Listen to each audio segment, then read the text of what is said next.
Okay, so basically, it's such an interesting one. By the time you look at all the, so you're welcome to tonight's webinar, and there are quite a few things that we're going to be obviously discussing tonight, and by the time you look at all the things that are happening in our country, and the fact of it is,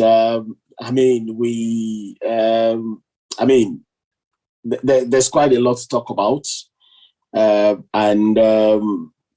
For those of us who believe that Nigeria definitely does have a hope, does have a future, many of us have said it again and again and again, that the fact that things aren't exactly the way we want them to be right now does not mean that they can't possibly be better as we go along, so we just want to, but it is very important that for all of us who believe that Nigeria could indeed and shall indeed get better, then it is for us to spread it is for us to actually believe it. It is for us to actually internalize it, continue to, and seek every opportunity to actually actualize it as well. So those are some of the things that that have given rise to the conversation we're having tonight, because tonight we want to look at so many things. We want to look at the 2023 presidential elections. People are saying quite a lot of things. A lot of obviously it's really difficult as things do stand to actually find someone without an opinion. Everybody does seem to have an opinion of sorts on this. Everybody does seem to have a bias one way or the other. And naturally so, one would expect it to be so as well, because Nigeria is just not what everybody wants it to be. There's so much division within the system. There's so much, along so many lines, political, religious, ethnic. So there are disagreements here and there, and people are asking questions. People are trying to get it right. And of course, you probably would not have seen too many elections that have elicited the kind of passion, the kind of divisive passions, let me put it that way, that these forthcoming elections have actually elicited. And of course, it is, looking through the presidential candidates, it goes, there's really no point talking about it. Most of us know about them. But of course, we just mentioned, of course, the first one, we know that it is very, very common out there now for people to hear about Alhaji Abubakar Atiku, because Alhaji Abubakar Atiku has contested the elections. This is not the first time Alhaji Abubakar Atiku will be contesting elections. He's contested on quite a few platforms. He's contested as the ACN presidential candidate. He's come back to contest as the he went back to the PDP. He tried it the last dispensation. It wasn't successful. And of course, he has gone for it again this time around as well. So that's for it. Alhaji Abubakar Atiku of the PDP. And of course, you have all the problems, all the challenges with the Nyesom Wike group, and the fact that the national chairman of his own volition, Dr. Yochia, one of the former ASU state chairman, actually did promise that if a Northerner emerged as the presidential candidate, he would step down voluntarily. So, of course, now he went back on his words, and of course, there's that problem with 5 governors: the governor of Rivers State, the governor of Benue State, the governor of Abia State, and some other governors that are in that group, 5 of them really. And of course, you've got Bola Ahmed Tinubu the Action Congress. Of course, is no stranger to most people. People call him the godfather of Lagos politics. People call him quite a lot of other names, but he's someone who has spread his tentacles across the country. And of course, he defeated Minister Rotimi Amechi, and as well as the sitting Vice President, Professor Yemi Osinbajo, to clinch the nomination of the All Progressives Congress. So that's that. And of course, you've got the obedience, so that's one name that is very, very popular up and down the country now. So whenever you say obedience, everybody seems to especially the youths that they quite identify with this to a very large extent, quite a lot of the youths. And of course, that's Peter Obi, former governor of Anambra State, formerly of the PDP himself. And after his tenure, he went to serve President Goodluck Jonathan, the PDP government of President Goodluck Jonathan. He was in the economic management team, and of course, he ran with Alhaji Atiku Abubakar 4 years ago, in the election that that returned President Muhammadu Buhari. So he was vice presidential candidate to Alhaji Atiku Abubakar 4 years ago. So that is it. And of course, you've got Alhaji Dr. Rabiu Musa Kwankwaso, former governor, two-time governor of Kano State, as well as former Minister for Defense, former Deputy Speaker, House of Reps, so he is running as well on the platform of the NNPP. I think he's trying to recreate Alhaji Aminu Kano's legacy. Alhaji Aminu Kano, the well-known Talakawa head, who unfortunately he did not win a national election, just like you have, just like Dino Melaye reminded all of us yesterday that Alhaji Aminu Kano, Dr. Nnamdi Azikiwe, and Chief Obafemi Awolowo never won national elections. And of course, you have other candidates. You have Dumebi Kachiku. You have quite a lot of them. And you've got the SDP Adewale. You've got quite a few of them. But of course, for the purposes of the conversation tonight, it will be the total prerogative of our discussants to be able to talk about their candidates. And tonight, please, I urge all our viewers to keep a very, very open mind, because people are free to go for their candidates, tell us of this is what it is about. It is left for the viewers to find a balance and to decide whether that influences you in any way, or if it doesn't influence you, why does it not influence you, and all those things. But I believe all the views are going to be balanced, because we're going to have people speaking for and against all the other candidates, So I'm going to open the floor. I'm going to invite Comrade Shola Afayemi to start on the floor. And the topic, once again, for tonight's discussion is 2023 presidential elections. My choice, my reasons, and my arguments. So my choice. I mean, everybody's entitled to their choice, irrespective of what that choice is. And we must all respect one another's choices. And for me, one of the worrying things, if you go on social media, if you go in so many places, there are quite a lot of intolerant people. The moment you share a view, others share a view that is different from theirs. And when I say this, it cuts across quite virtually all the presidential candidates. By the time you say something that is contrary to their views, they descend on you too. And for me,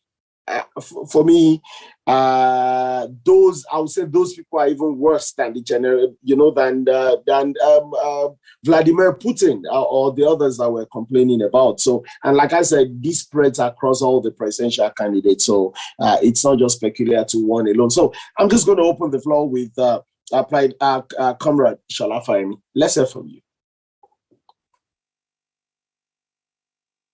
Good evening, everyone.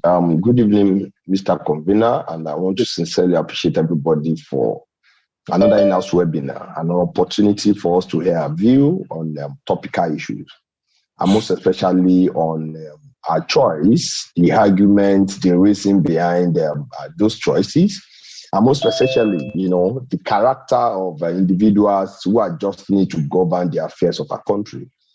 As for me, I want to discuss and talk in broader perspective. I've reiterated it once in the time past, and I also want to say it again. That it is, for me, I really don't have a preferred candidate. But at the same time, we also believe that when the right ones are not pulling their weight, inevitably, we might leave chances to the wrong people to dictate who govern us.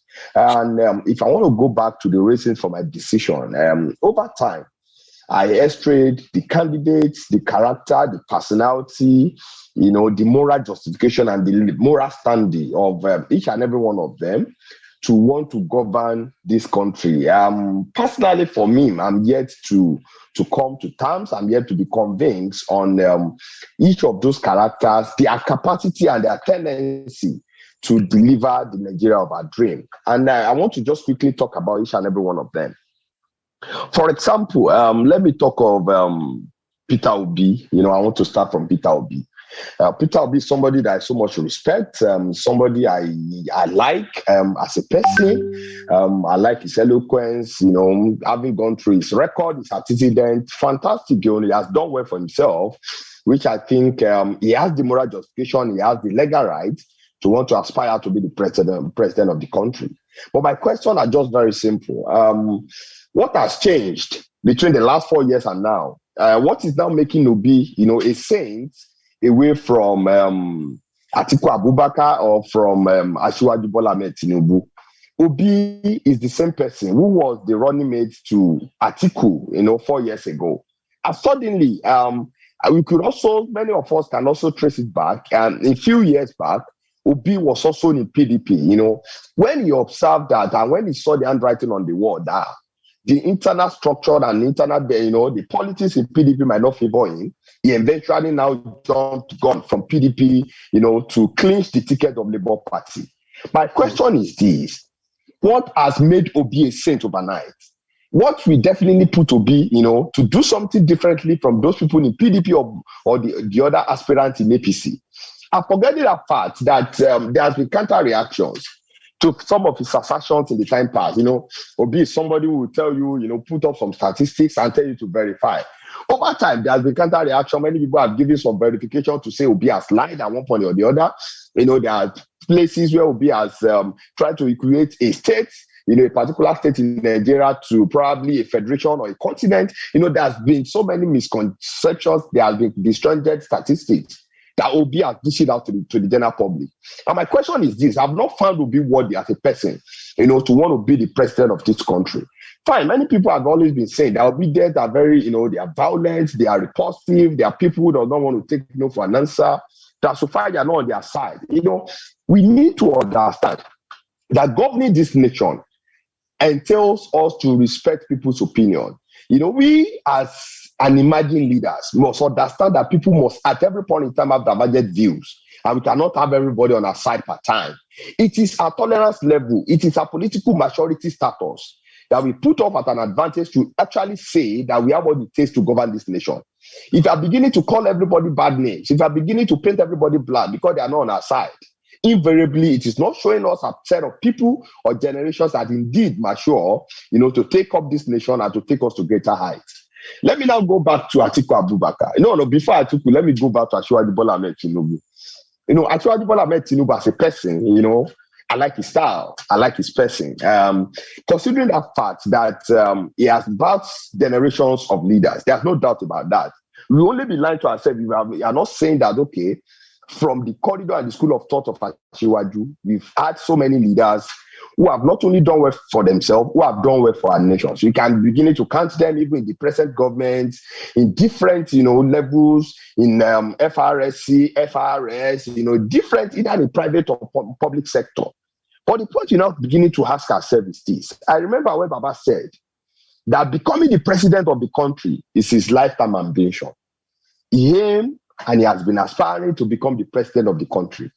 And for me, if you look at the caliber of people, the set who governed Nigeria from 1999 to 2003, 2003, 2007, Asiwaju Bola Ahmed Tinubu stands tall among his contemporaries who are also, who held that position at that time. But my question is this: if citizens are beginning to have some pertinent questions, that they want to understand the source of wealth of Asiwaju Bola Ahmed Tinubu, they want to know what Asiwaju has been doing since 2017 now, that has given him that financial muscle to be relevant in a political landscape. If people are beginning to ask questions, fine, Asiwaju has done well for himself. People have also said and questioned that Lagos, as we speak, has never at any time been a poor nation. If Asiwaju is saying that he made Lagos who Lagos is today, if Asiwaju has been saying that Lagos has been this, Lagos has been that because he became the governor of Lagos State in the time past, people could be able to lay claims to Lateef Jakande that when Baba and the host of others also ruled Lagos, they did something marvelous.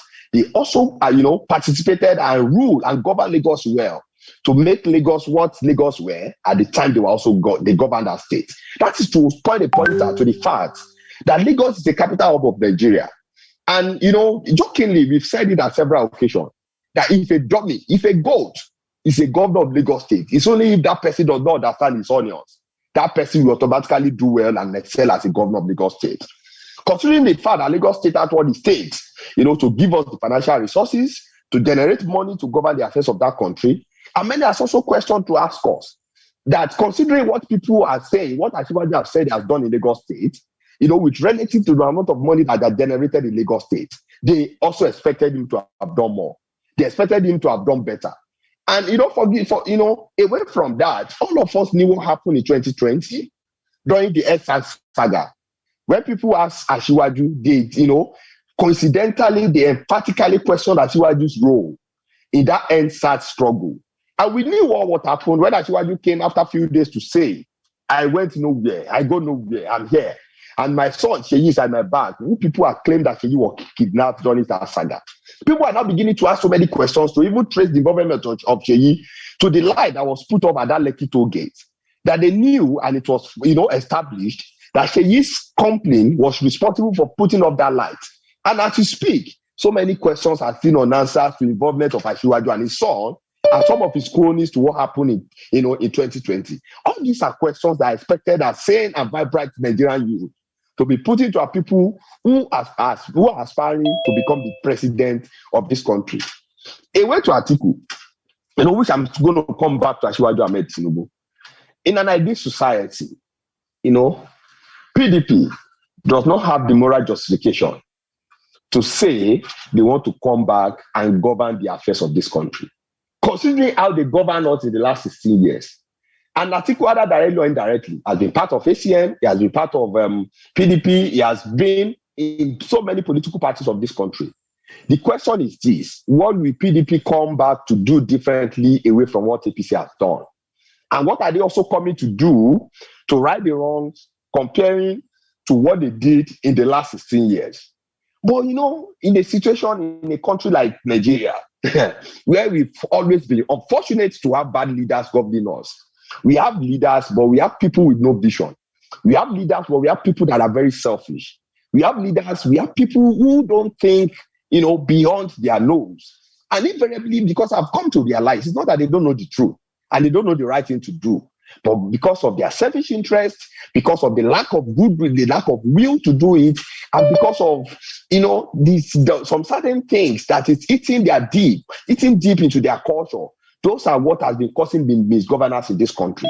And looking away from all of that, we remember sometimes in the time past, I stand to be corrected, when Asiwaju also said publicly that he's coming to sustain the legacy of President Muhammadu Buhari. The question we should begin to ask ourselves is this: are you coming to sustain the legacy of 1 naira equal to over 800 naira? Are you coming to sustain the legacy in which we've seen corrupted, citizens, people who at one point or the other have been, spotlighted to be corrupt in this country, and nothing has been done against them? Are you coming to see to a way in which we are not going to find an end to the issue of economic crisis that's ravaging our nation? Are you coming to sustain the level of insecurity that is ravaging us? Are you coming to make sure? Because we remember we also saw a video that surfaced when Asiwaju was campaigning to Mohamed Buhari. In the time past, who said we ensure that our students go to classes and spend their SAT 4 years. If we ensure they do this, we ensure they do that. To me, many have also said we cannot hold Asiwaju accountable for the errors and heresies of Buhari, but we cannot undermine that fact that Asiwaju was a key factor, was a stakeholder in who made Buhari the president of this country.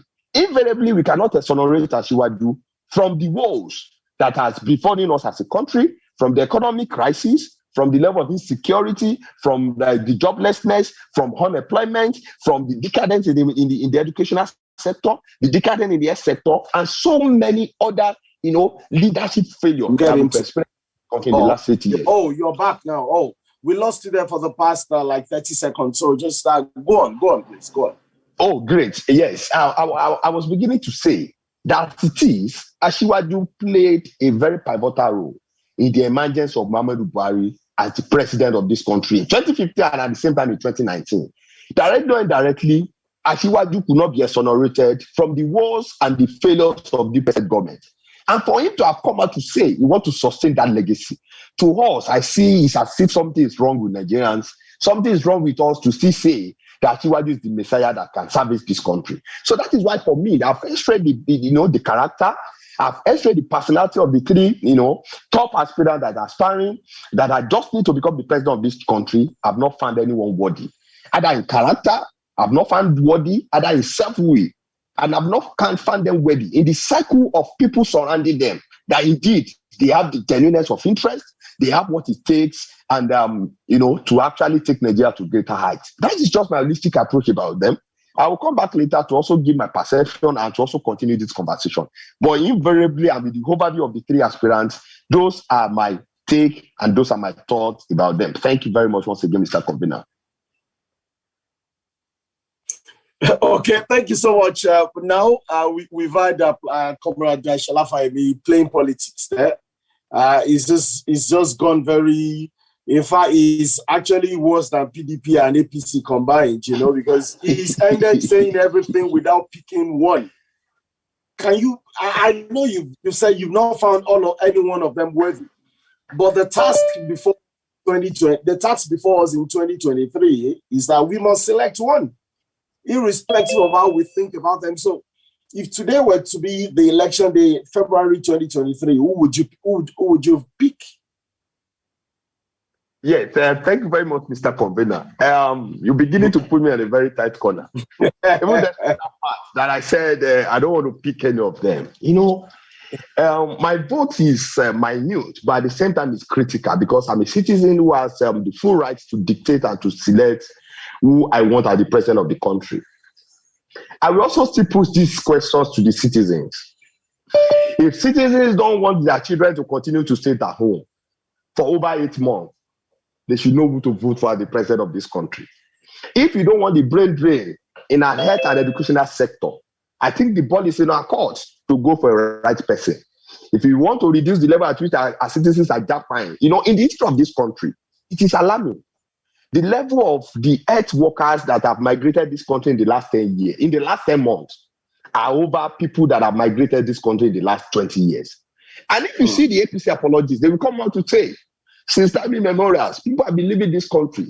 Since time people have always been, leaving country to look for greener pasture. The question which we should ask ourselves is this: can we compare the prevailing economic situation, the operating environment now, to then? Those people that were going there are the same factor drifting us away from this country. Do we have the same factor drifting them away in 2000 compared to the factor that is driving them away in 2022? If we still want to continue to apply Lagos-Ibadan Expressway and be safe, we should know who to vote for. 2 weeks ago, last Friday, not the 3 days ago, last Friday, I witnessed a scenario where the deputy vice chancellor in UI was kidnapped. I saw that place. I was just like 20 minutes away from that incident. If I've witnessed nothing less than 3 kidnapping attempts on Lagos-Ibadan Expressway by Convener, then I think citizens should know who to vote for. If we've been saying, ineptitude and lack of leadership focus from our governor in tackling security in this country, I think at this level, we should know who to vote for. If you are not happy that 1,000 naira does not have value, rather than looking at the economic issues or finding solutions to economic problems, what our CBN found primary and what they saw pivotal to them is to redesign our currency, which to them, they are on their right. But at the same time, is that the solution to the way in which our naira has been funding to the foreign currency, particularly the dollar and the pounds? Now citizens have what it takes to go and put who they want to become their president. If all of us can still be paying this service to revamp health sector, but yet our president, we fall sick today, we still go to UK for medical attention. And remember in 2015, this same president, fourth president, Goodluck Jonathan, that it is unheard of that we're going to be having several millions of naira or even millions of dollars as allocation to health sector. And yet our president, our top government officials can no longer get, health services in the country, and they have to be going abroad for health services. This is the same person who became the president and left the situation worse than in Metso. In nothing less than 6 or 5 indices, we can always say, that this economy, this current status of this country has gone worse than what we were in 2015 and what we were in 2019. If you don't want all this to continue, I think to my citizens and fellow countrymen, we should know who to vote for. But for me, we youth must be resolute. But the approach of Peter Obi is not the right approach to governing this country. You cannot become a president of the country without having solid structures across all the states in the country. It's like just thinking governing the country is not health struggle. Governing this country is not the student union election. Even in student union election, we knew what many of us did to have structures in the pivotal and critical hostels across the university campus. So you cannot just become a president of the country without having, well structure, granted structures across all the states of the country. So, but for me, the handwriting is on the wall, Mr. Convener. And if people don't want another 4 or 8 years of economic woes, I think it is high time we know who to vote for as the next president of our country. Thank you, sir. Honestly, all of you who are watching this, you know that I am not joking. This man is a politician. He has ended up, I said, look, you've not told us who you're supporting. He's ended up even confusing it more. Now, he's told us, he's giving us the impression that what I'm suspecting now is probably a PDP man, because when he said it all, it was like, I think he removed Tinubu from the equation, and I think he removed Peter Obi from the equation. I might be wrong that you're a PDP supporter, so and I mean you're entitled to your view, and you're entitled to, and all those who are watching, he's a very knowledgeable man, so he must have his reasons for his position. Thank you so much, Comrade Chalafa. We will still come back to you on that. This is getting interesting. Okay, so I'm going to go with in order of people's arrival. So I'm going to go for Olani Mudashiru now. Comrade Mudashiru, let's hear from you.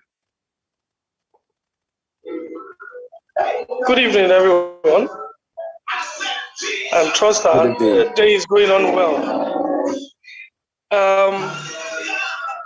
We all know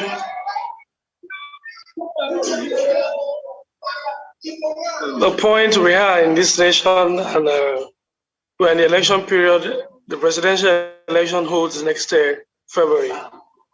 And apart from being a card-carrying member of our party, the Great Party, APC, our presidential candidate is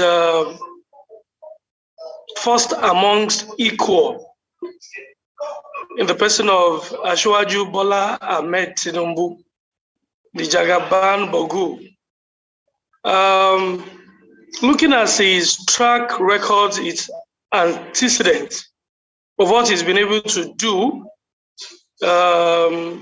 going back memory lane from 1992 when he became a senator of the Federal Republic of Nigeria representing Lagos, to the struggles of June 12, 1993, to them being exiled, supporting Adeco, all through the struggles and enthroning the struggle that brought us back to democracy in 1993. And it was privileged to have led and won Alliance for Democracy, the AD gubernatorial ticket, and subsequently become the governor of Lagos State in 1999. All through his 8 years as governor, only the blind will say, or whoever had not been in Lagos pre-1999 will say when he left after his 8 years, there were different, that the Lagos of pre-1999 was not what Bola Ahmed left Lagos with. And he equally laid a foundation in the context that he had successors. He's gone frozen as well. Oh, okay, I think it's back now. He had successors. They said a good leader reproduces leaders after him. There is a plan and a vision for Lagos State, which when he left power, Babatunde Raji Fashola was able to follow through till we have Akinwumi Ambode. And now Babajide Sanwo-Olu. So you could see that a state that is not tainted with the hand of PDP succeeded above all other states in Nigeria. We can beat our chests to that. Aside him being a professional, a technocrat, having worked with multinationals before he came into politics, you can see that touch, not just in works he's been able to do, but in leaders he's been able to raise after him. You can stand him tall. Pick Atiku Abubakar, let his men, people who he had raised, follow through. You can't mention, apart from those greedy ones who are following him about from the little dollars they want to steal from him. Think of Peter Obi. I don't think whoever will campaign for him can name 3 of his commissioners who worked with him for 8 years in Anambra that are still relevant in this Nigeria of today. You know, so when you put aside that, looking at the happenings of after him winning our party presidential ticket, he had not rest from that day. He went about visiting all contestants who contested against him, reconciling them with the party. After that, he had met with business, corporate organizations, those who meant well for this nation. You can see, you can beat your chest, you can see people who had talked so well about all he did. Now, taking one example that has to do with Lekki Free Trade Zone, Lagos now is going to have a port, seaport along that zone, another airport along that zone. It's the dream of someone who did that. Aliko Dangote made mention of it when they were commissioning his refinery and fertilizer project. He said this project should have been in Ondo State, but Mimiko, then, for whatever reason, for whatever short-sightedness they saw, didn't allow him to do that. When he spoke with Asiwaju, he asked him to come over to Lagos. And you can see what that has birthed along the Lekki Free Trade Zone. So are we going to talk about job creation that he did with Loma, with LASMA, with other several agencies? Are we going to talk about wealth creation that increased the IGR of Lagos from what he met and build a structure that tends to function aside which other states in Nigeria are copying from? There are Midas touch, there are wealth creative solutions from him. We've seen at different forums that he had project what he needs to do and what he will do. Out of all the contestants, I can say without with a matter of fact, that is the only one that has come about with a workable manifesto. Atiku had none. Peter Obi had none. Peter Obi even told us through our ears and is on record that he doesn't even need to come up with a manifesto. Then how do you tend to guide, how do you tend to gauge if this particular person should win the election that is able to fulfill on his promises if he didn't even promise you anything at all? And we have seen spurious, ways with which they do things. It is equally on record. It is only among the presidential candidates, the only one that does not sleep outside Nigeria for long. Atiku is a permanent resident in Dubai, and that is where we're going to retire him. He has been a serial loser, and the next year election won't be an exemption. We are going to do that confidently. We are focused on our numbers. We are projecting our candidates and his programs, and by God's grace, come February, Asiwaju Bola Ahmed Tinubu will win the election.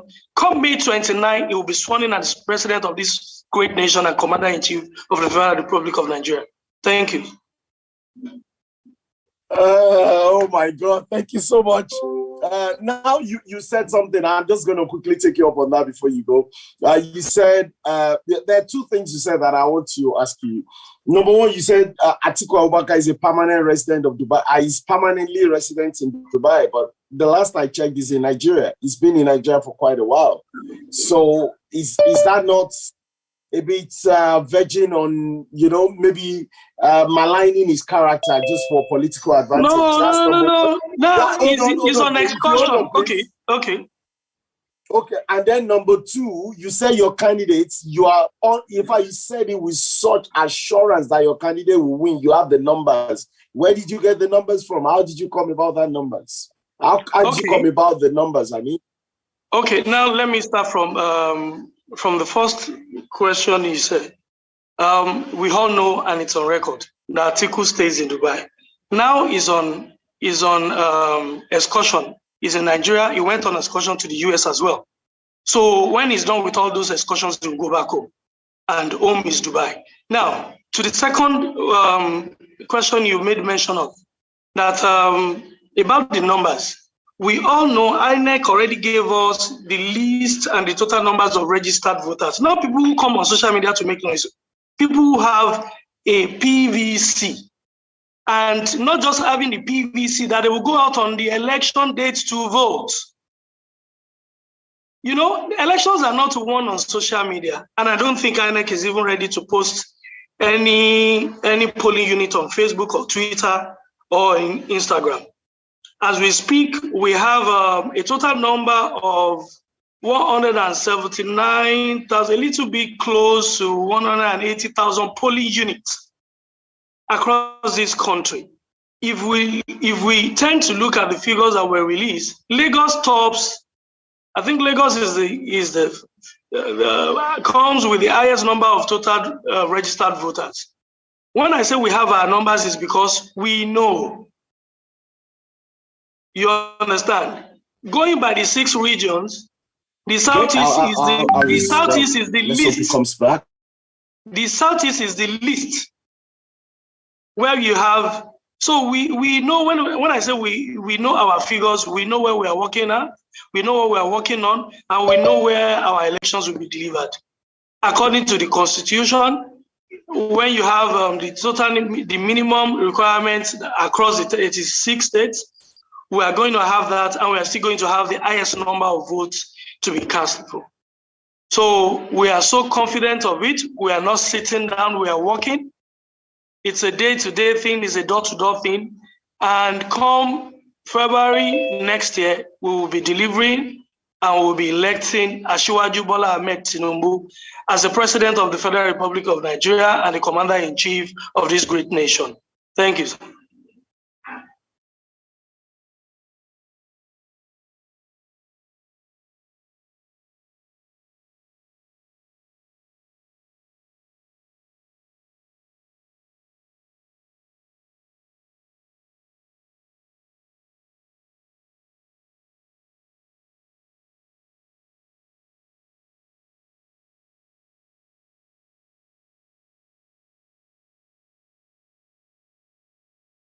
on them much later, so we give others the opportunity to be able to have their say as well. But when you're giving those numbers, you've forgotten that there will be a typical Chukuma in Sokoto who is part of that voting population. You've forgotten that there will probably be Nsikak who is in Kogi State, who forms part of so those are things you've got to take into consideration, because even within those numbers, you're going to have different tribes. Even within the numbers you have in Lagos, you're going to have different tribes represented, different political interests and everything. But because of that, we'll come back to you. Someone has said that you're a good party man. I think you've represented your own party very well. I must repeat to all our viewers that all the views are the views of those who are speaking, So today is a free-for-all so that everybody has a say on their own candidate. So I'm going to go to Comrade Kenny Akande right now. So Mudashi, we'll come back to you just like we'll come back to PLIDE Ashila. So let's go to Kenny Akande. Thank you so much. A wonderful evening to everyone. And apologies for not being consistent online. Going by that, I want to pray a prayer first. When I saw the topic this morning, I was so excited. And I was like, I'm going to feel the vibes of some comrades here on hearing their views and points. I'm not in Nigeria, but every news we heard about Nigeria is that I pray to God that may Buhari never happen to any of us again. What I mean by this is very simple. Going by 2015 general election, 2019 election, a particular presidential candidate, now, let me just mention the name, Asiwaju Ahmed Tinubu, was in the forefront, even talking on behalf of Baba Buhari, what Baba Buhari does not have in mind. Promising a lot of things, will give youths that are unemployed this amount of money, will create jobs, will do this, we will do that. And at the end of the day, we see that things fall apart between the two of them, and center could not hold. Even not until when the election was coming up, when they were trying to mend their bridges. Now, when this issue happens now, in my own view, like the topic for today, in my own view, I never think the last speaker said that he denoted or discredited some presidential aspirants and talked about manifestos. As far as I'm concerned, it is better you don't make promises than making a promise and fail, in which Asiwaju Bola Ahmed Tinubu has made a lot of promises to all of us. When APC was being formed from ACN, CPC, and the like. And he's coming up now to tell us that he's going to consolidate on what Baba Buhari has done to us. Is it going at the moment now? The first time I got to this country, Naira was 100 Naira to 1 dirham. As I'm speaking to you now, Naira is 236 Naira to 1 dirham. And this is happening because the more the dollar rate is going up, the more it's affecting all other currencies around the world.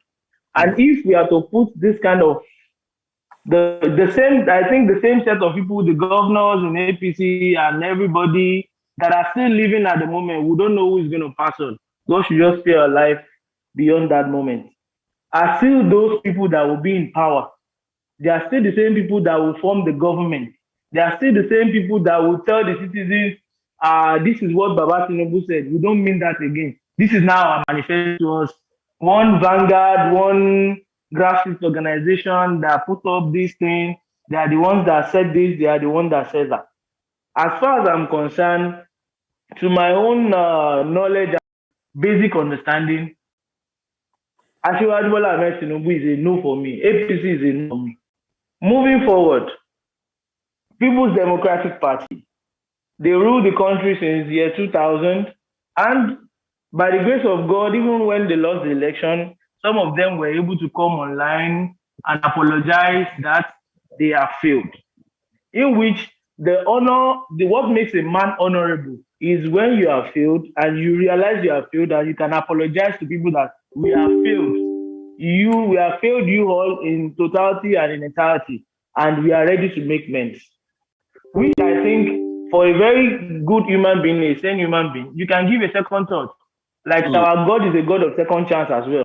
When we make mistakes, when we sin against God, we go back to God and we ask for forgiveness, and God will say, okay, come back to me. I know you have sinned, just like a prodigal son. So I do think in a basic thought, we can still, I myself can still give a PDP some good chance to make the amends, because good 2015 general election, we could remember, if everybody can remember vividly, APC are always the one coming up with True Lai Mohammed and the like. When Jonathan is about to make a policy, I don't know where they are getting the secret. They will always be the one to come up with a position paper that yes, you want to increase, remove subsidy. We will not accept. Now they are in power. What is the price of petroleum? But this PDP has said that we have failed you, then we are ready to amend. I think we still give, I can still give a chance to PDP to make amends, because they have already tasted the power. They know what it takes to be in power. They know what it takes to make a financial position of a particular country. And they know what it takes to amend a failed position. So I still think, in my own understanding, I can still give PDP a chance. That is by the way. Then moving forward to Labour Party, I think Labour Party now consists of angry youths ready to make change. Let me put it that way.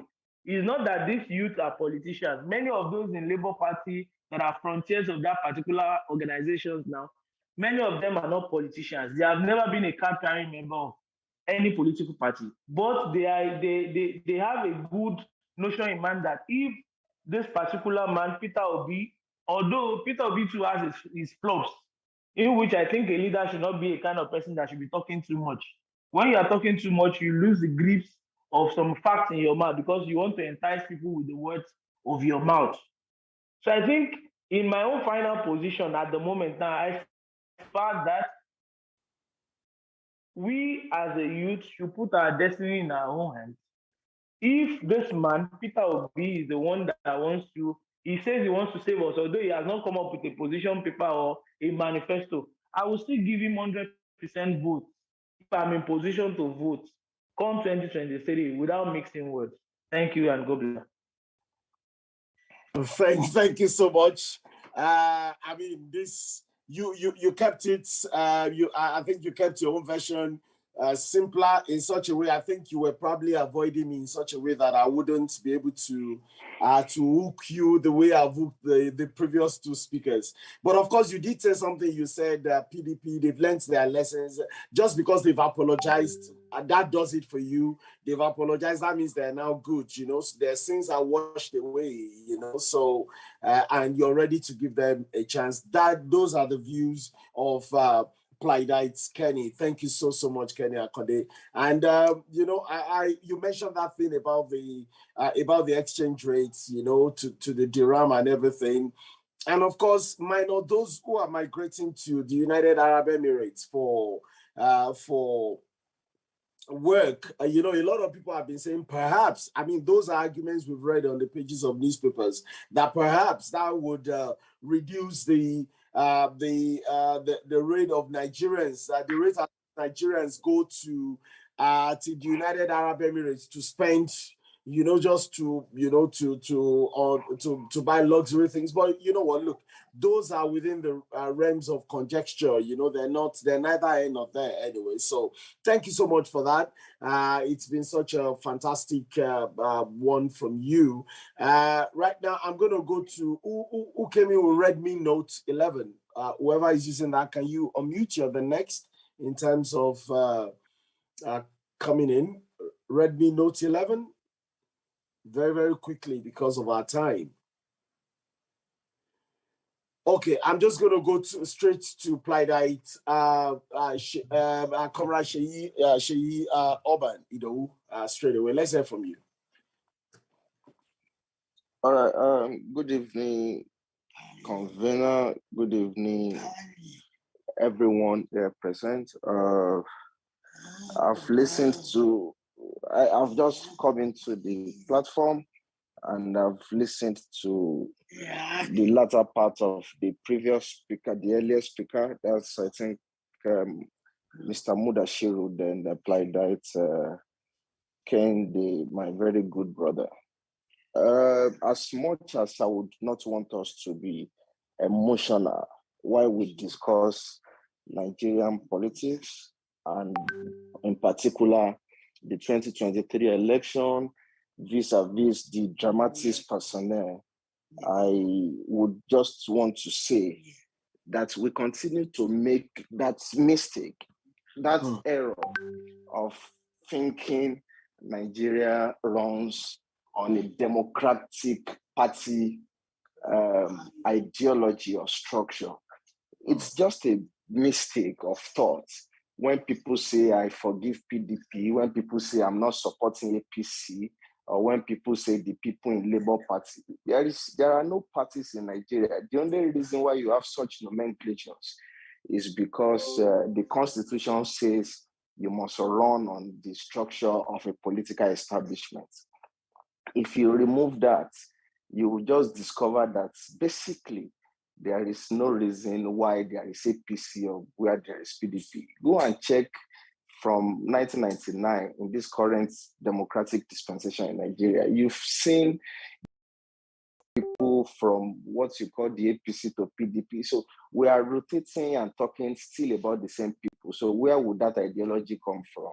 So there is no point. So let's just narrow it down and discuss Atiku, discuss Buhari, discuss Tinubu, discuss Peter Obi, and let's remove the structure, the platform, whatever platform it is, they are flying the banner. So we are concentrating more on analyzing the individuality of Atiku Abubakar and Bola Ahmed Tinubu, and please let us be realistic. We have to dissociate these individuals from whatever platform it is they say they are running from, because at the end of the day, it will boil down to them. This might sound very, this is arguable because somebody will say, no, it's the party that's presented. Yes, we know that on paper, in line with constitutional requirements. But in the real sense of it, when Asiwaju comes, Asiwaju deep down himself knows that he's not coming to do anything that Buhari has done. He knows, because just like the last speaker said, he said he promised heaven and earth on behalf of Buhari, and Buhari came. Buhari did not, then they fell apart. So if they fell apart, why then are you associating Tinubu to whatever undoing Buhari has done? If they fell apart. Anyway, that is by the way. Then a structure that I would recommend this night, dear convener, is the legal structure of a truly democratic society, where the power will be resident outside of government house. We have seen that in Lagos, Nigeria, demonstrated. And that is why Lagos appears to be about the only state in Nigeria that is working, where there is a nexus, or rather a connect between the government and the governed, where there seems to be a bit, even though not much appreciable for a number of us who have had the opportunity to be outside of Nigeria. But then we will still have to give to the fact that a system has the tendency to work. That is Lagos of Nigeria, and remove that, there's no other state in Nigeria. And the simple reason is because there has been continuity over a period of time. And when I say continuity, please don't misinterpret me to say that one party must continue to run the government of a state forever. No, a party who thinks they will do better can, of course, come up with their own manifesto if they can, because power is not served a la carte. If they can come, fight it out, seize power from these people. But of course, progress, prosperity, development of a system must be consistent, and the consistency must be over a period of time. The United Kingdom, the United States of America didn't get to where they are today because by dint of accidents, they've come this far as a result of consistency in leadership and in leadership ideologies and thoughts. So for us to get to that place, we need 20, 30, 40 years blueprints of consistent delivery in leadership. And that is why you are witnessing what you are witnessing in Lagos. Now, and unless and until Nigeria grows to a social democratic state where the reason for electing people into leadership is not based on absolute detestation for the incumbent, but rather based on merits, performance, and the possibility in the real sense of it for delivery, we will not get out of where we are. How do I mean? Now, Buhari has failed. Because Buhari has failed, we have so much detested Buhari and detested the platform that produced Buhari. Nothing good can ever come out of that platform. Now, we'll just go and vote for any other person, but let it not be that same platform that produced Buhari. What's going on? Where you been? Come on, get food now.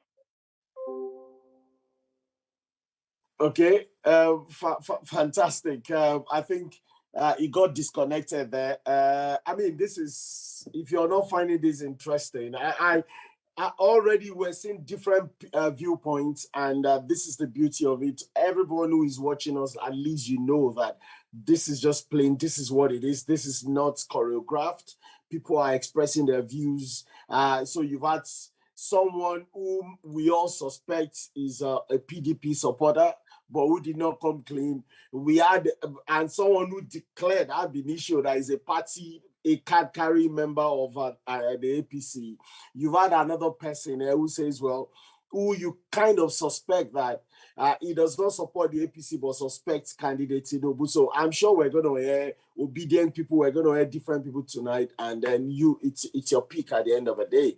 Thank you so much.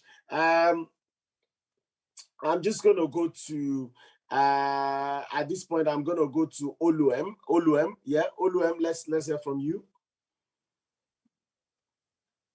Oluem, could that be Senator Messi? Oluem, can you unmute? Okay, let's take, oh yeah, Oluem, I think you're unmuted now. Can we hear from you? Okay, we're not hearing anything. If you're trying to say something, just let us know once you can re-signify later. But we just have to move on at this time just because of our time. Oluem, you've unmuted yourself again, but we can't hear anything.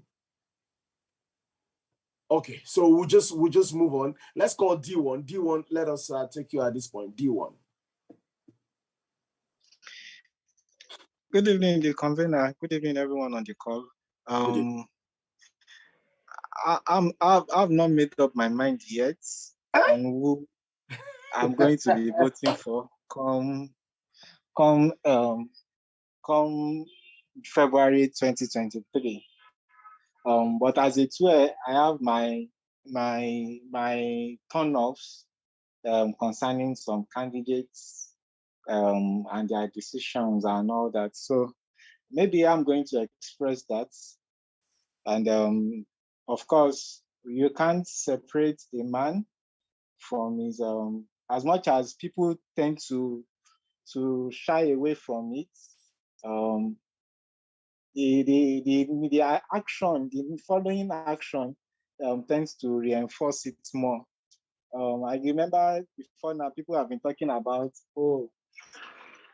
now I'm referring to the candidacy of the APC, the Muslim ticket. People have been trying to whitewash it, to say it doesn't matter, it doesn't do this thing. But then you ask them, then why do you want to enforce the wearing of hijab in a Christian mission school? You understand? So it shows there is no sincerity of purpose. They try to say one thing, whereas they come out to do another. So for me, I do not support that decision because Nigeria is actually polarized, especially along religious lines, the Christian and the Muslims. So in a situation where we Christians feel oppressed in the current regime, and I'm sure in the next regime, it will likely be worse. So for me, that's a no-no. It's not something we should try. It's not something we should encourage. Maybe by tribe, we may have some affiliation, but then as far as religion is concerned, it takes priority over tribe for me personally. So thank God today is personal this thing.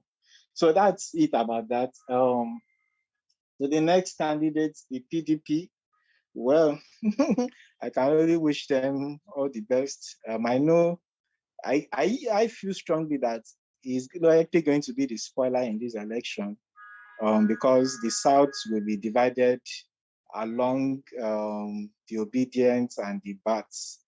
And so before you know it, you may find an alignment in the North, which is not always difficult anyway.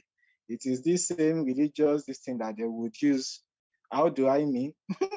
It doesn't take time for them to settle their discourse, their differences in the mosque. Once the leader tells them that this is the direction you will go, you can be sure that they are going to align. So I'm seeing the PDP being the spoiler in this election, and I think with the bats and the obedience going in different direction, Atiku may just carry the day. For Peter Obi, I love the energy. I hope the tempo can still be sustained. I really wish you could just throw up some surprises.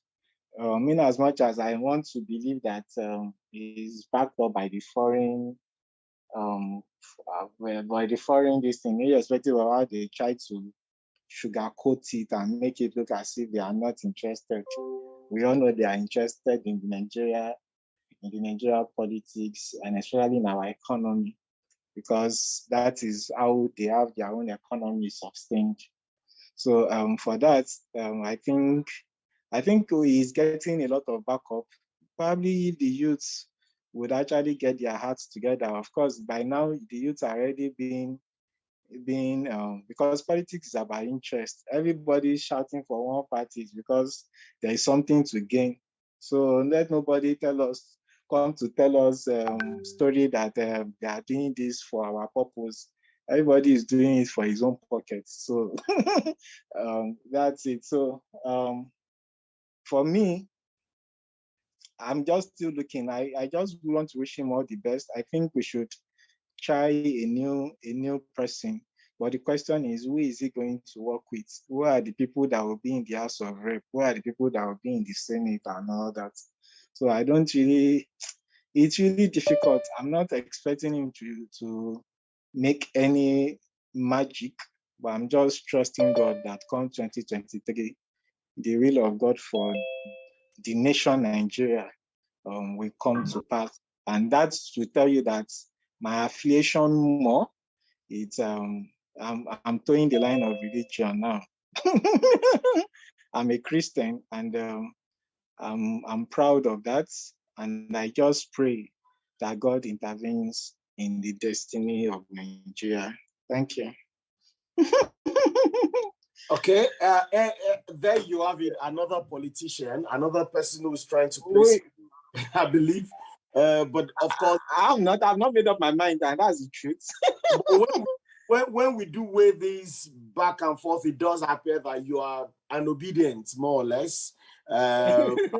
Your fundamental, right? Because if you are flawed at Tinubu, you are flawed at Atiku, and then you give the impression that, you said Atiku is being sponsored by foreign interests. No, I didn't say that. I said Obi is being sponsored by foreign interests. That Obi is being sponsored by foreign interests. Yeah, so I didn't say Atiku. I only said Atiku is just that it could be the spoiler. Why the southern region begin to divide the votes among themselves, the North can easily align. And I said that it's easy to do that in the mosque because they regard their religious leaders more than their political leaders. So even the politicians listen to the religious leaders. So you don't know, towards the election period, once the North decides to align, that's the end for the South. Okay, thank you so much.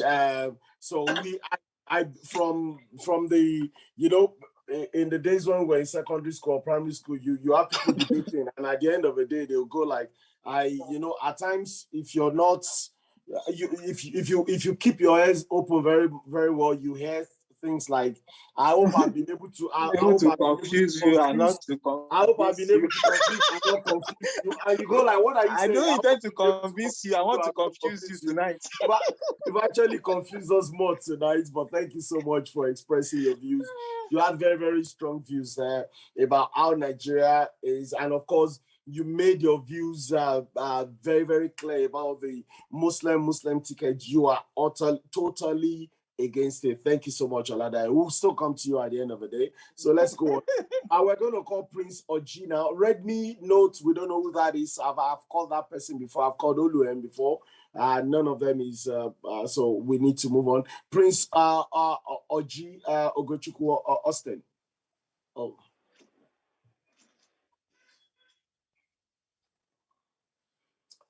Prince Oji, you're unmuted, but we can't hear you. Good evening. Oh, fantastic. Yeah, good evening. We can hear you now.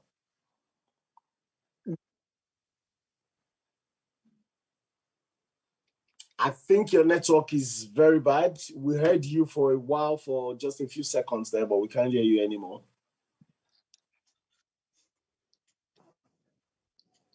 Okay, Austin, Prince Austin, once you get your network sorted, just let me know, and then we'll let you jump in again. So we'll just go now. Let's call comrade Tulu Alope Daramola. Yeah. After that, we have Oluwatosi Oguni. So please just be ready. Good evening, everyone. Good evening. Okay. I would not say I am decided. I will just analyze the three candidates, which is what I basically do when people ask what side I'm on. For Bola Ahmed Tinubu, I would say from the beginning I felt he shouldn't be running. He should have backed someone younger. Then I might have taken my time to look at that. But him running himself seems like a selfish thing. But I think that wasn't bad enough. Him choosing Shetima as his vice, that basically nailed the coffin for me and ruled APC out.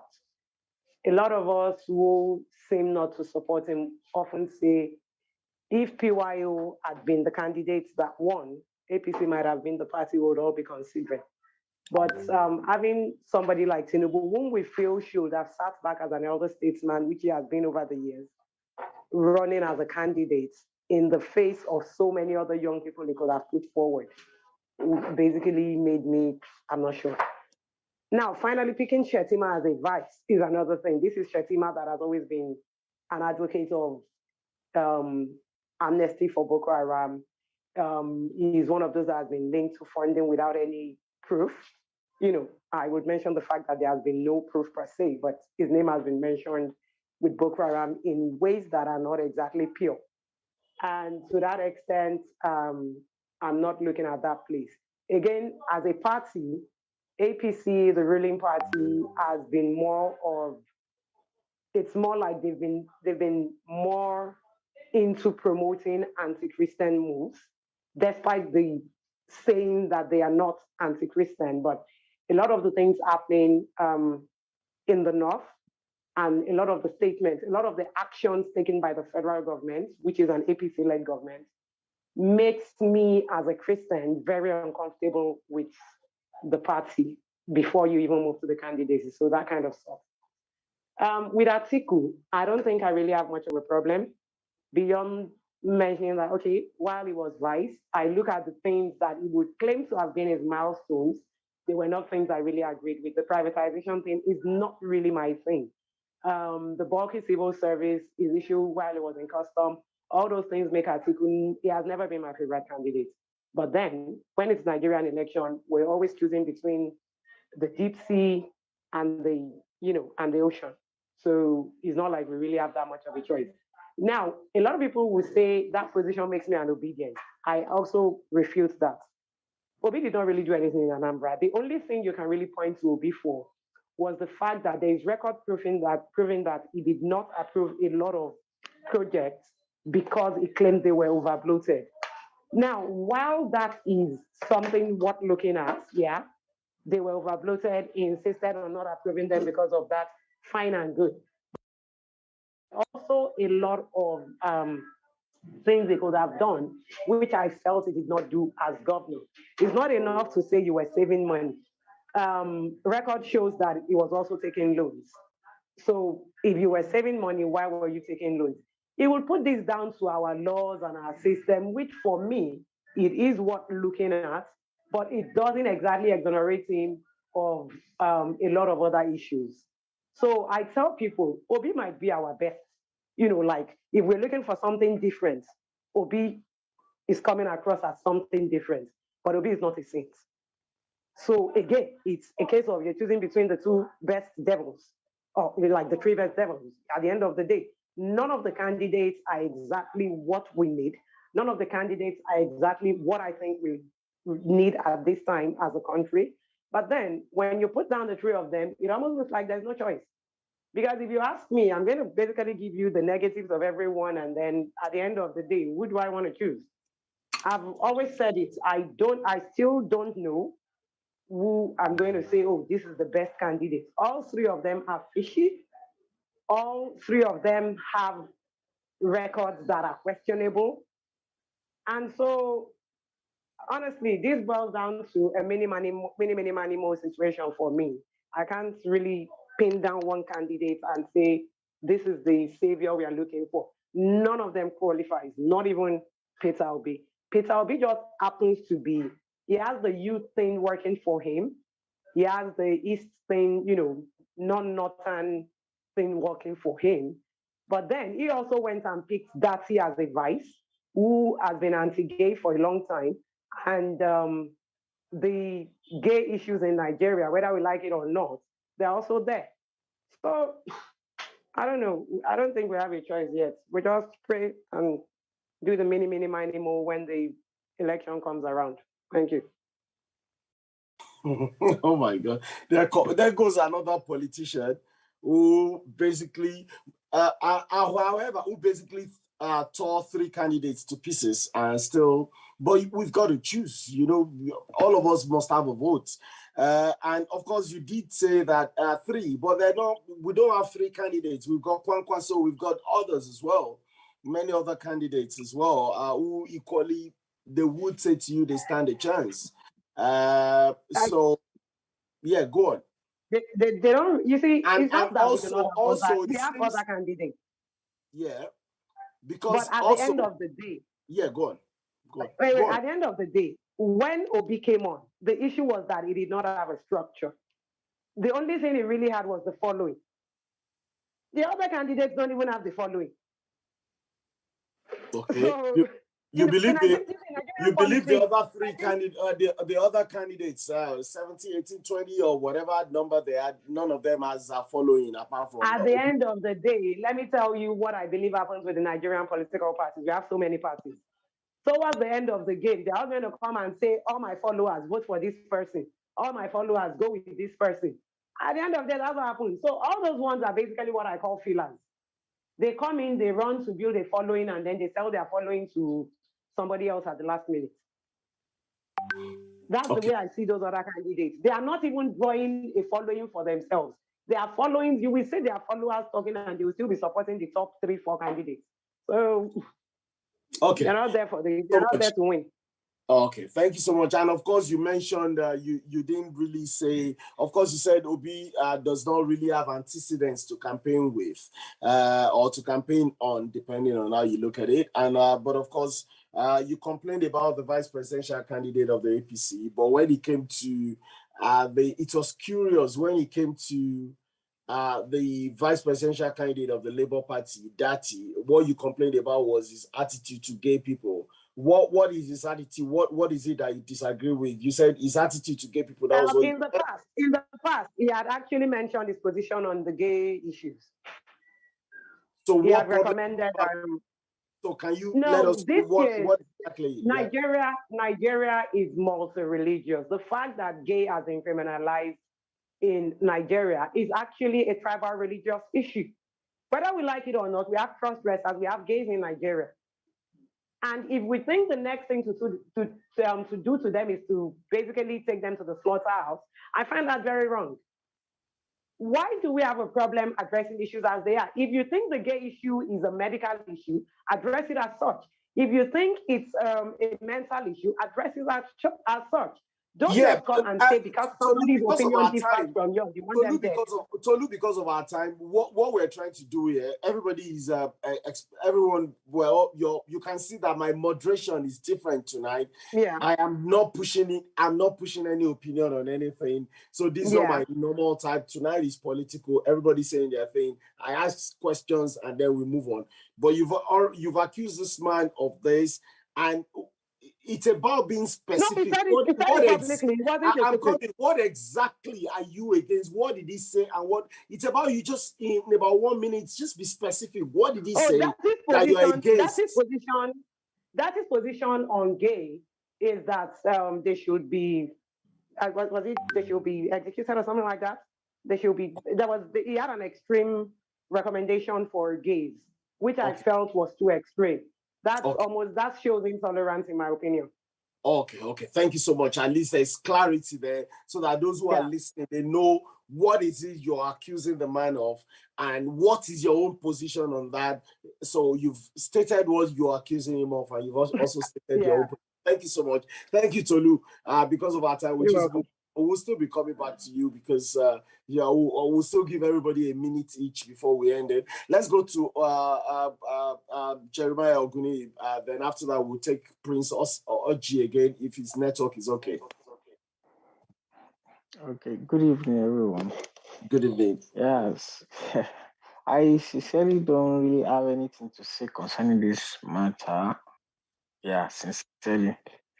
Then concerning if I am made up, if my mind is made up, yes, my mind is made up. I'm actually not voting. Is it because I'm not concerned? No, I'm really concerned, but I'm not voting. I don't even know to vote for. I'm just having a take on everything. That is just my sincere take. I'm sorry I'm sounding that way. Oh my God. Then this is actually a dangerous one, by Jeremiah, because if you're saying, of course, you said it's not like you're not interested, but you're obviously still in effect saying you're not interested. You're scaring us now. Okay. You don't believe in any of the candidates at all, or as it does. I'm coming, please. As it does appear to us, it's like you don't even believe in Nigeria. I know that location might mean you're not voting, and I know that. I'm just saying that the way you said it, it's like you've written off everyone. And have you written off Nigeria as well? No, I haven't. Okay. It may sound that way, but I just believe. I have that great belief that one day everything will be better. But for now, those candidates I don't trust, because whenever, as much as I'm a youth, most youths want to be. I don't know why. I still have this strong feeling like it's just being deceptive, riding on the gullibility, if that what exists of the youths. We use the same thing that happened during the EndSARS. Yeah, it was a very good move, but then we youth, or most Nigerians, youths inclusive, especially, we act on impulse, emotions. We don't sit down to digest stuff, analyze stuff. Because I was in a conversation with someone recently. We were on a bus on a Sunday, in fact, coming from church, and she said, our leaders are bad.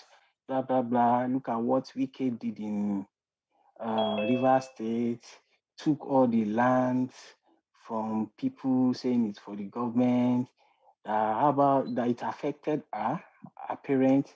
But yeah, they don't really care because they have some other land. But how about those who don't have other lands? That the lands belong to the government. I just had to tell her that, see, yeah, I understand the government might do this, but most of the time we don't read, we don't learn. Is there any law regarding land use act? Read it so much that the fact that it's not giving them any compensation doesn't mean it's bad. Have you read the law that is concerned about those land? No, you don't know anything.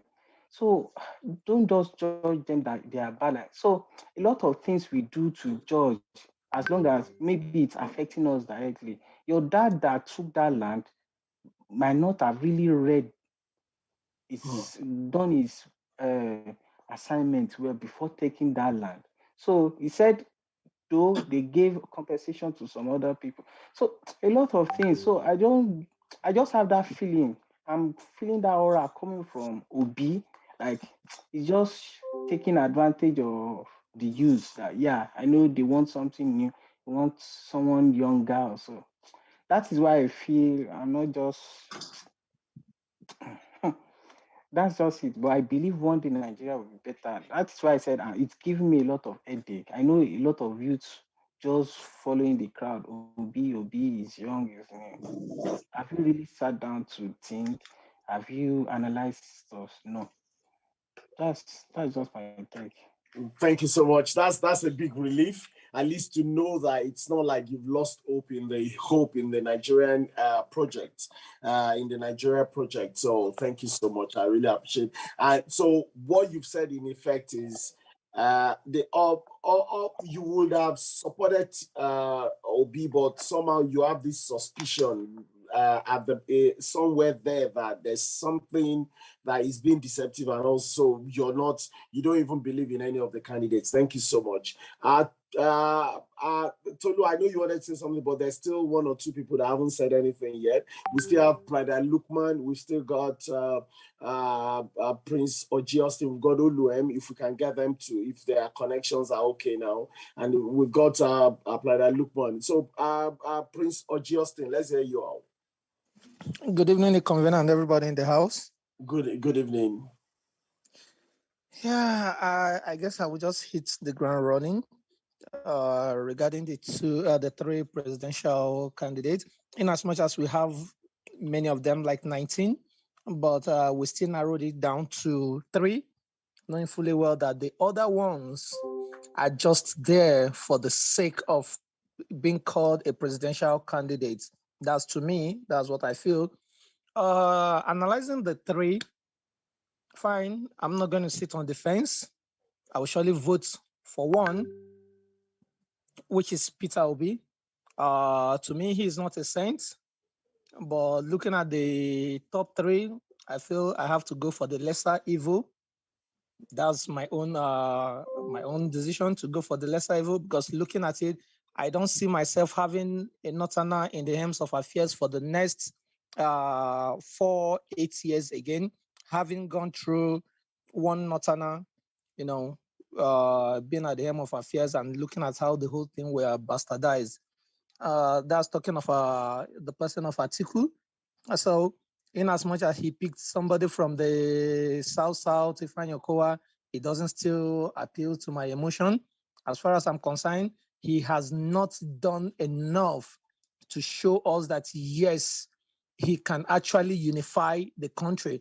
I saw what happened when Deborah death happened, the deleting of the tweet and everything. So that still tells me he's not somebody that I could trust. Then coming to Bola Ahmed Tinubu, yes, he has done so well building human capital in Lagos. But aside from Lagos, where else has Bola Ahmed Tinubu built apart from Lagos and some few states in the southwest that he has actually extended his tentacle to? He should tell me the businesses he has across the nation. Tell me who has he helped across the length and breadth of this very country, Nigeria, and then coming out to tell me, Emilokon, it is your own turn. These things doesn't just work that way. Doesn't just work that way. And going by the fact that looking at his age, he would have supported a younger candidate from the South and see if people wouldn't have gone his way. So that's that for Tinubu. As far as I'm concerned, Tinubu is a no-no. To worsen the case, Nigeria is a secular country. Shetima, that is the joke of the century. Bringing in Shetima. We know all what has happened, all the things surrounding the Chibok girls. When Wike was the minister, the letter he wrote, this place is not safe, but yet Shetima refused to yield to that. We know where Kabiru Sokoto was arrested. Under his watch as the governor of Borno State, in Government House Borno, that was where Kabiru Sokoto was arrested. So what are we saying? What are we saying? Now we are now having Tinubu and Shetima. To me, I can say it anywhere. At least I have lived across the country, lived in the West, I'm in the North, I'm from the East. Shetima is someone that nobody can trust. I can say that anywhere. I have had people that worked closer with him, and they will tell you things regarding Shetima. So with that, for me not to sit on the fence, I will go with the lesser evil, which is Peter Obi. He is not a saint. It's just that, yes, while he was in Anambra State, people could just say that he has done this, he has done that. But then, to me, as far as I'm concerned, I'll go with Peter Obi.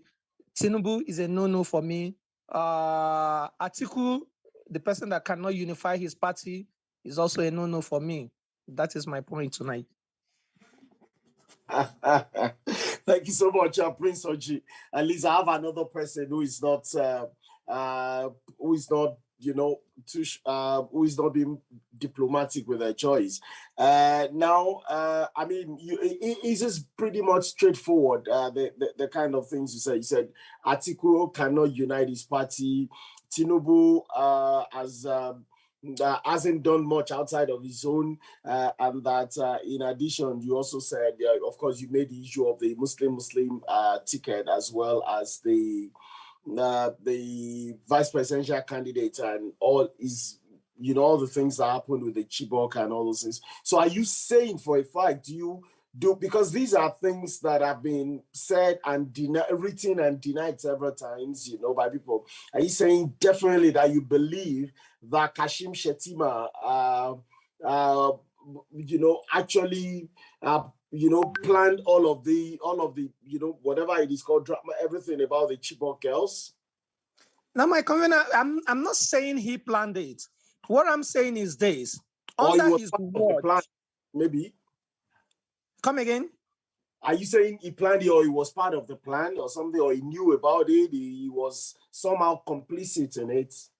Yes, I'm not saying he planned it, but I believe he's complicit in the whole drama. That is it.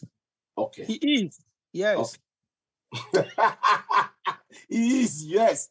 The emphasis. Thank you so much, Prince Ogochukwu. And really, I agree with this man that when he said he's a complete Nigerian, at least that aspect, he's an Igbo man. I'm a pan-Nigeria. Nigeria. Yes, so he's an Igbo man, born in Ogun State, Nigeria, lived most of his life in Ogun State, Nigeria. He currently lives and works in the north as well, so he's a pan-Nigerian. Thank you so much, Prince Ogochukwu Austin. We really appreciate you. Is Oluem ready there? If Oluem, can you unmute? Let's hear from you. Oluem. Otherwise, if we're not getting any feed from that end still, we just move over straight away to PLIDE Lukman. Comrade Lukman, you may unmute yourself. Lukman Ayale. Okay, It does appear quite a few people are having technical issues tonight. So what we're going to do in rounding off now, we're going to give 2 minutes to everybody. Please do not go beyond your own 2 minutes, irrespective of what it is. We'll take 2 minutes each, and then we have a few comments here and there, or maybe 1.5 minutes per person, because there are quite a few people. If we're doing 2 minutes, that would be quite a long time. So 1.5 minutes, please. If there's any other thing you missed out you want to say, or if there's a point you made previously you want to clarify, just use this opportunity to do it. So, and I'm going to start from, of course, I'll come to PLIDE Comrade Cholafayemi last, because he's also going to close the session. So I'm going to go again with the ASG, Kenny Akande. Let's start from you. Kenny Akande. Yes, thank you so much. And to everyone, I just want to implore everyone that at this point in time, come 2023, especially for those that are in Nigeria, it's not a moment to sit on the fence. It's a moment to decide who we want to be our president, who we want to make decision for us, because it is not just the president we are electing our future for the next 4 years as well. We are electing a good education, we are electing a good road, we are electing most especially security and good economy for our country. So at the moment, if you are still thinking of who to go for, it's a personal decision you have to make, but I would still want to employ everyone. Please do not sit on the fence at this point in time. Get your PVC, come out and vote, so that even if the person fails or if the person succeeds, you have a good point to raise up your hand when they are counting successful people who have made a good choice in electing the future, not only our own future, but the future of our children and the generation yet to come. Thank you and God bless you. Okay, Amen. Thank you so much, comrade. You've really spoken well. You've expressed yourself well. I believe we've had Adebayo Joshua. Unfortunately, he's only going to be able to take part in the summaries. So 1.5 minutes for everybody, just so we can close on time. Let's try to even beat the 6 o'clock, the 8 o'clock Nigeria closing time, finishing time, tonight, so we can do it. Let's come to you, Tolu Daramala. Tolu, we're not getting any feed from that end. Hello? Oh, okay. Yeah, it's okay now. Yeah, go on. Okay. For me, it's simple. This is going to be a very tight place. I think for the first time, Nigerians are going to have to cross their tribal and religious bias to make this choice. Because at the end of the day, we seem to all agree that we're not getting the best candidates, but we're having to choose the one that we feel is the best. So we're going to have to really pay attention to the details this time. Let's focus on their past records and achievements and their individual persons to know they can do what we desire and make the right choice. Sitting on the fence is not an option. Everyone that decides not to vote is actually giving somebody they do not want a chance to be there. So you're going to have to make a choice no matter how hard it is. That's all. I haven't said that up till now. You've not told us your choice. So are you not basically saying, do as I say? No, no. I wouldn't say that. I am trying to see. This is the thing. I never waste my votes. In past elections, even when I was not agreeing with the popular parties, I have voted for less popular parties. So I could conveniently decide to vote for any other party apart from the top 3. I could decide to pay more attention to the lesser parties. I would never leave my ballot paper vacant. That is something I tell myself every election. My ballot paper would never be vacant. It would not be available for anybody to use to rig. So I always make a choice, but it might not necessarily be in the top 3. And I'm not of the school of thought that I'm wasting it. I'm just preventing somebody I would rather not have taken my vote. Okay. Thank you so much, Tolu. Really appreciate your thoughts this evening. And they've been very rich. The way things are, we'll probably have to I do apologize.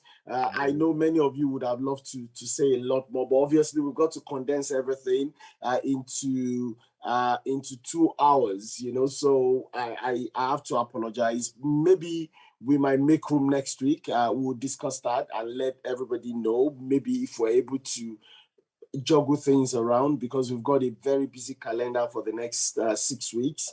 You know, but if we can make room next week, we'll let everybody know so that if it's possible for us to do this again, but it's dependent on a number of factors, chief of which is the availability of our guests for next week. So thank you so much for those views. Let's go to D1. D1, your 1.5 minutes. Yeah, thank you, the convener. Thank you, everyone. I don't have much to say at this time. I'm just praying. You know, Pastor Adeboye said that up to now, God has not revealed to him that there will be election next year. So let's still keep our fingers crossed. Between now and February is still a long time. A lot of reflections, a lot of events that can actually change the course or direction of the election. So for me, I'm still keeping an open mind even until that time. But when the time comes, I hope I'm going to make the best decision for myself and the one that I feel is in the best interest of Nigerians. So, but I want to reaffirm that I do not support Muslim tickets. I do not support it. For me, it's a no-no.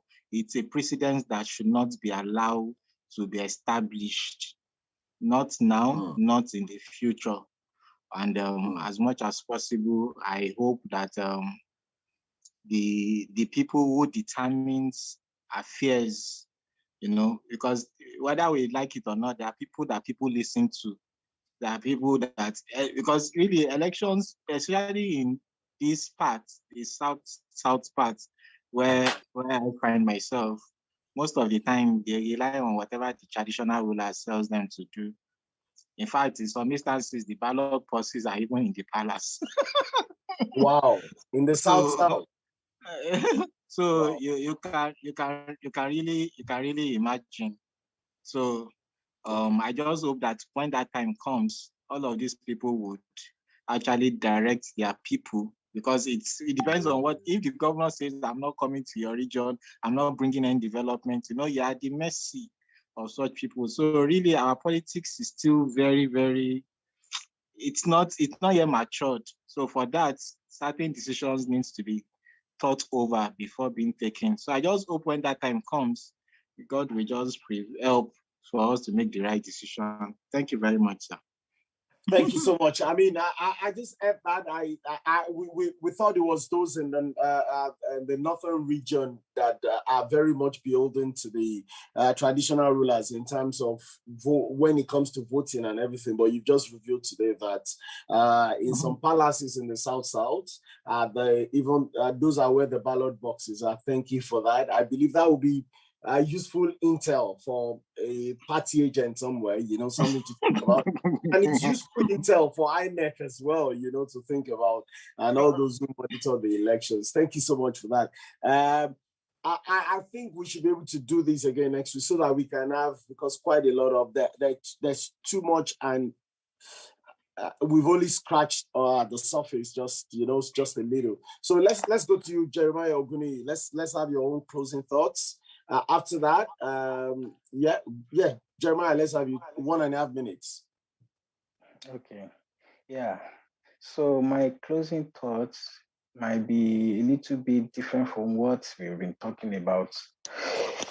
Okay, so like you rightly said, location might really affect what I've said, which is true.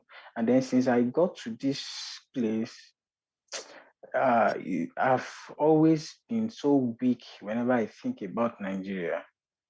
In 2019, that was during the election, I brought in second term for president. I was serving in Imo State then. You know, coppers were used for voting. Fine, I didn't even have money then. But then I said, I'm not going for any election. I'm not going to volunteer because I know what it means. I knew, in fact, after the election, there were like 2 coppers, females were killed in Imo State. What year was that? 2019. Oh my God. Oh. Yeah, yes. So I believe that one did not make the news. Now, last 2 weeks ago, I volunteered to participate as an official in election here in Canada. I can tell you that we even had that election in the school, and the school was in section. Elementary school. It was as if election was not going on. So peaceful. Now, what comes to my mind is our leaders have been coming here. They've been seeing things like this, and they still decide that we should do it this way. They keep deliberating on how the election should be, and they are not even bringing in the best way that they've seen or better ways that they've seen here. Then, which means they have some other motives. So it weakens me. I'm really interested. I want it to be better, and I still have that vision that definitely I'll be part of this good change. So that is one of the reasons why I'm not really thinking, even if I was in Nigeria, with everything I've seen, I still stand on it. I won't vote because it's better I don't even cast that vote. And I know, yes, it was wasted. The reason is this: if we have this mindset that don't waste that vote, when you don't vote, you give the opportunity to whoever you don't want. What if you still vote for who you want and the person comes in, which happened for Buhari? What is the story now? Are we still not regretting? So I believe sometimes when you don't even use that vote at all, you'll be happy that, thank God I didn't vote for this person.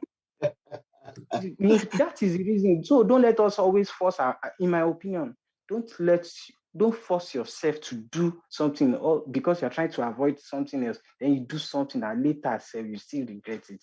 That's just my take. Thank you so much. That's really deep, and that's really worrying as well. That perspective, because I can see where you're coming from, and it's so worrying that we probably have so many youth, those in that category who are thinking this way.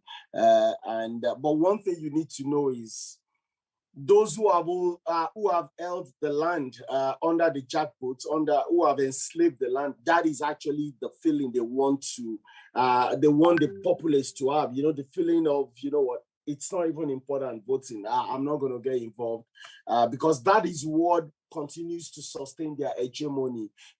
Thank you so much for sharing those deep. Sorry, please. Sorry for cutting you short, sir. It's not like I don't want to get involved because I've not seen the best. Okay. I've not seen the best. If I see the best, definitely I'm going after it. But I won't say because this is still better than them, even though it's not a saint. Let me still go for this one. I feel it's not a good thing for me. Okay, thank you so much. Thank you so much. Hopefully next week, I think we'll take it next week. I think we will. I'll be making a call to, I guess, straight away in Canada as well to see if we can shift it, forward, because I just want us to conclude on this. 2023 is so important, and also because for those who are members of our organization, it's not a topic that we discuss on a day-to-day basis because of the way it was abused at a point with all the photos, all the videos coming in and everything. So this is a platform, so we'll probably have to make use of it next week. Before I call Prince or Geostain, Oluem and PLIDE Lukman, any of you, are you able to go now? Oh, okay. Let's take Joshua Adebayo. Then after that, we'll take Prince or Geostain, and then PLIDE Comrade Fayemi will round off. So Joshua, over to you. Yeah, good evening, everybody. 1.5 minutes, please. Yeah. Yes. Good evening, everybody. Good evening. Yeah, sorry, I'll be having some interruptions in between, but I would like to quickly say that I also don't have a preference for now. Wow. Yeah. Actually, everybody on that platform would know that during the time where there were primary elections, the tension then, everybody knows I was for Oshibajo, but since he didn't go in, so because for me that's still the best candidate we would have produced if by leadership if by what Nigeria actually needs currently. But since we don't have that, for me, the three, actually, I'm still waiting to hear their manifesto. I want them to speak out their manifesto. Let us hear what they have to offer Nigeria. Then we'll remind them of what they've said before, if actually they brought them. So all those things are what I'm waiting for. But of course, like Mr. Jeremiah said earlier, I wouldn't want to go for someone because we'll say, okay, this person is, well, at least amongst the three, he's still better. And no, we need Nigeria. This 2023 determines a lot for the future of our country. We don't want to settle for, let's just settle for this because at least it's still better. Because currently, I heard of some predictions by some international bodies as regards our finance, our economy. They said by 2025, if Nigeria still remains in this debt and the likes, I think it may not survive it. And of course, so we can't say, and 2025 is in between the tenure of that 2023 election. So if we say we want to save Nigeria, then we shouldn't go for someone we think, I think because of his past record. No, of course, we would check that. But we need someone who actually can do it. So for me, I'm still on watch. Let's say I'm still, and like I think Mr. D1 said, I listened to that message. In fact, I was present at the camp when Baba said that, and I was so shocked that wait, I don't understand. Are you trying to, And truly, you see, it's not. It's just the way Nigeria is going. Truly, people see. He said he's not sure yet because God told him. I mean, he's not sure. God has not told him anything yet about if there was going to be election or something. If the election is going to hold or something. And I feel, well, let's watch and see. But really, for now, I don't have a preference. Thank you. Thank you so much, Joshua. Thank you so much. And I've always wondered who it was that you supported. I've never really been clear, but tonight, thanks for letting us know. I think someone else also said the same thing. As I think Tolu said the same thing. Said for her, since Oshibajori isn't running, that she's not really too enamored with any of the other candidates, But hopefully by next week, maybe if you thought a bit deeper about it, help us examine these other candidates and let us know whether you think any one of them can even come in, maybe not a close second, but maybe a further down replacement for your original choice. Thank you so much, Joshua. Happy to have you here. Let's go to Prince Oji. Please keep it very short, and then PLIDE Fayemi will round up for us. Please, next week, like I said, I assure you we'll take it next week. I'll be on the call straight away after this to Canada so we can sort it out, yeah? Thank you very much, Governor. Yeah. Nigeria is a secular state. El-Rufai did the Muslim thing in Kaduna and he succeeded. And now again, he's having the same thing. If Muslim ticket flies in 2023, definitely they have already set the precedence and it will continue that way. What we needed in Nigeria is someone that can pull us out of this rule, someone that could turn things around for us. We know it is not that easy, but then looking at the three people, I still narrow it down to three because the other one, I'm still saying it, are just there for the name. So as far as I'm concerned, I still keep my stand to Peter Obi. But Shetima, Muslim tickets, no way. For fairness and equity, it's not because I'm from the Southeast, but for fairness and equity, I believe that we should have another person from another region, which actually Peter Obi, to me, is representing. And that is just it. Thank you. Thank you so much. Comrade, I know all of us, we like using the Austin or G, but of course, for those who want to know, the man is full-blooded Igbo as well, but he's also full-blooded Yoruba, he's full-blooded Hausa as well.